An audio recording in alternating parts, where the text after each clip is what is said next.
The weight of the beam is 12 newtons. Find F1, which is here, we don't know it. We have to find it. And the force applied by the pivot to the beam. And the system is in equilibrium. So when the system is in equilibrium, we know how to solve this. Stop the video and try to solve it. Okay, when the system is in equilibrium, of course the torque total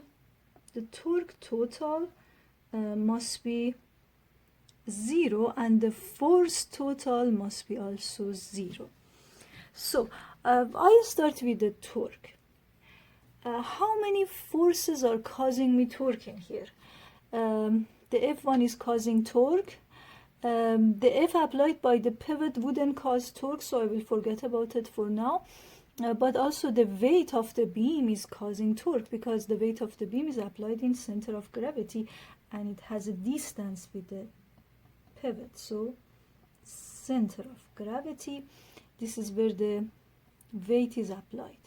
So only these two forces are causing me the torque, and this F of G is 12 Newton and must be bigger than this because the distance to the pivot is smaller, so the force must be bigger.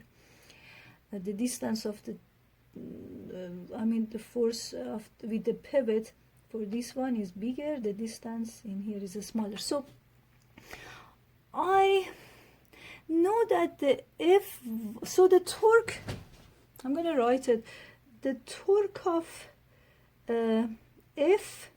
the torque of F1, which is torque 1, must equals torque G. I call it like this. So the torque of this one must be equal to torque of this one. I know the R1 F1 equals RG FG, and R1 I know is 6 times F. RG is from here to here and I don't know how much it is, but I know the whole thing is 8. Since the whole 2 plus 6 is 8, the whole thing is 8, so from here to here must be 4, right? This is 4. So since this part is 2, 4 minus 2 would be 2, right? So the RG is 2. So I write 2 times, and the FG is 12. So the F1, sorry, I should have written F1 here, torque 1, F1 is for this F. So the F1 is easily found, which is 2 times 12 divided by 6, which is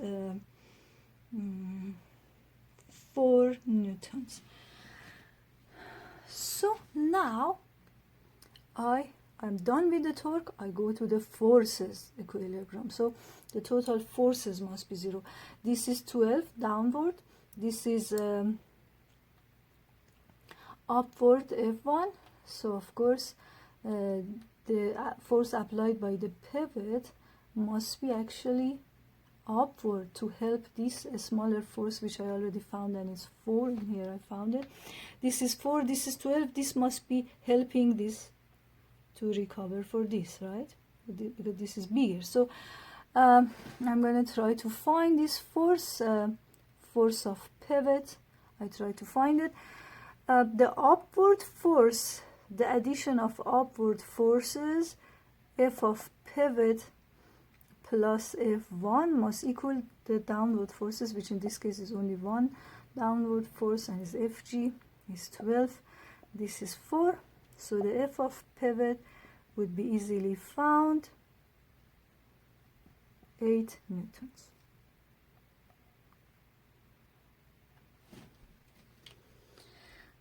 So as you can see in here, I started with the torque. The counterclockwise torques must equal clockwise torques. And then I go with the forces, the upward forces in one side of equation, the downward force on the other side, and I find the answer.